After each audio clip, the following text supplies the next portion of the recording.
Hey everyone, this is John Robinson. This is the monthly asset allocation update video. Today is January 31st, 2022. There's a lot to talk about today. A lot's transpired as we come into the new year from 2021 into 22.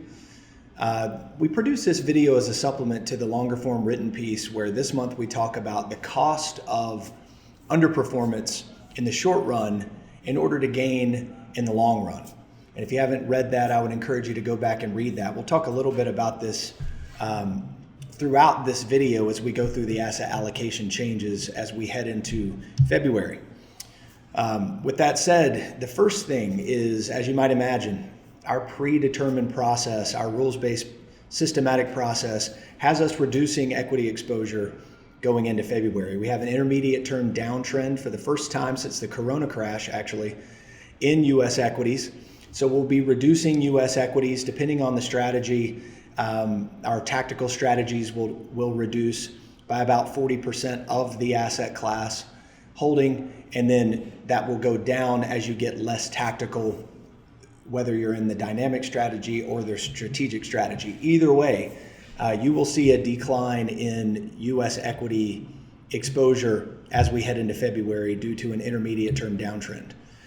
International equities exposure will decrease because we now have a long-term downtrend in foreign developed equities. We've had an intermediate term downtrend there for a while now, and the slow grind down has triggered the longer term trend system now. And as a result, we'll reduce exposure there. Nothing changing with emerging. Emerging remains weak and with downtrends over both timeframes. Real estate, which was the strongest asset class in 2022 and 21, is now among the weakest in 22. So we have an intermediate term downtrend there. We'll reduce exposure, and that will get handed off to fixed income. Now, when you think about our fixed income portfolio and the shape of the yield curve, we can, based on trend, go long-term duration, intermediate term duration, short-term, or ultra short-term. Well, because of the fact that the market is pricing in rate hikes, we've had price declines in fixed income pretty much across the board. So we have downtrends in fixed income, including inflation-protected securities now, anywhere from a 1 to 3 year duration all the way up to 20 plus years in duration. So the equity exposure that we're pulling off will actually go to ultra short-term fixed income. And anything in the belly of the curve or longer duration that's not been pulled off will get pulled off to a minimum exposures heading into February. As I mentioned, inflation-protected securities now have a long-term downtrend, so that makes double downtrends over both time frames, and it will be at its minimum allocation. All of this will flow to ultra short-term duration fixed income.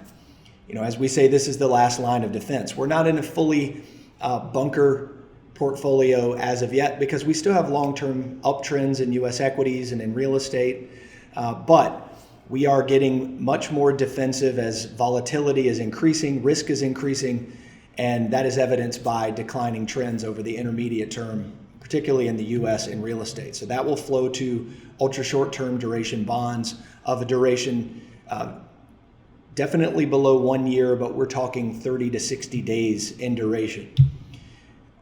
Alternatives, we will increase exposure slightly in gold. Gold has an intermediate term uptrend now.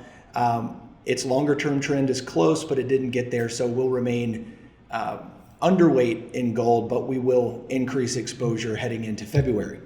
So what this looks like in a graph, basically what you see here is the big shift is from U.S. equities to, on this graph, Treasury bonds, which will be expressed through really, really short-term duration bonds as we wait out this rising volatility environment. So really the big takeaways, U.S. equities have experienced their first double-digit drawdown since the Corona crash, since Q1 of 20. When you look at the S&P from its high to its low, we had about a 12% draw, a little over 12% drawdown from peak to trough in January. Now the drawdown's not over, that could get worse. We are positioning ourselves now defensively to protect against further drops. And in doing so, we're really thinking long term. As you know, we develop the portfolios to increase the probability that clients meet their goals. And one of the largest impairments to meeting goals for clients, or anyone else for that matter, is significant material declines, compound killing declines, as we call them, where the math starts working against you exponentially. And we want to protect against that. And so we are maintaining our discipline, and we are seeing intermediate term downtrends in U.S. equities and real estate. And so we're pulling off that exposure. As I mentioned, that exposure is going to ultra short-term fixed income as we wait out this high volatility period, with further reductions to go if the long-term trend, particularly in the U.S. and real estate, confirm at some point in the future. For us, one of the biggest takeaways heading into February is reminding ourselves that we know that we don't know. We know that we have feelings, we have ideas, we have our own set of prediction as we look at the facts and try to infer what might happen in the future. But at the end of the day, that's all noise, because we know that we don't know. And we feel like that you should adopt a similar mindset or similar framework. We've written a lot and talked a lot about the fallacy of prediction, and how even if you get a prediction right once, that's not a repeatable process. So we're really focused on process. Now for us, our process this month is dictating that we take risk off the table, and that's what we're going to do. That's what the data says to do, and that's what the math says to do, so we're going to do it. But that is not a forward-looking statement in the way that we believe that we can control outcomes. We know that we can't. So for us, another way to say this is, process is greater than outcomes. No one can control outcomes. You can only control what is in front of you. So our trend following process is reacting to the current environment. Risk is rising, prices are falling, and for us, that's enough. We trust the process, we trust the data and the work we've done in the past, and just simply, if you look at our track record, it has been better to do this than not. And so from an expectations perspective, we may see the market turn around and make all-time highs, and for us, that's fine.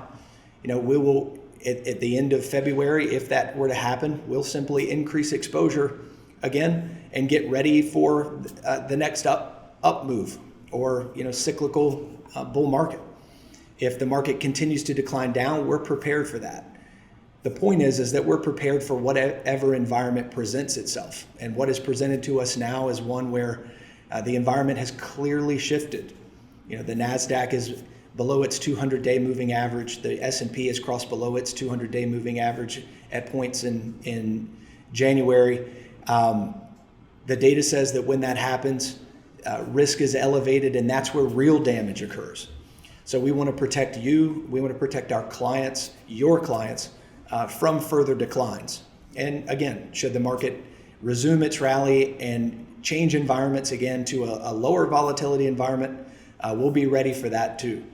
So with all of that said, we're getting a lot of calls, we're having a lot of discussions with our advisor clients and with, transitively with their clients.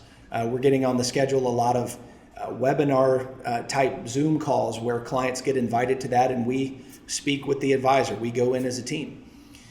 The point is that nothing is off the table. If you think there's a piece that we could create for you to make it more clear and easier for you to demonstrate the value of this process, let us know.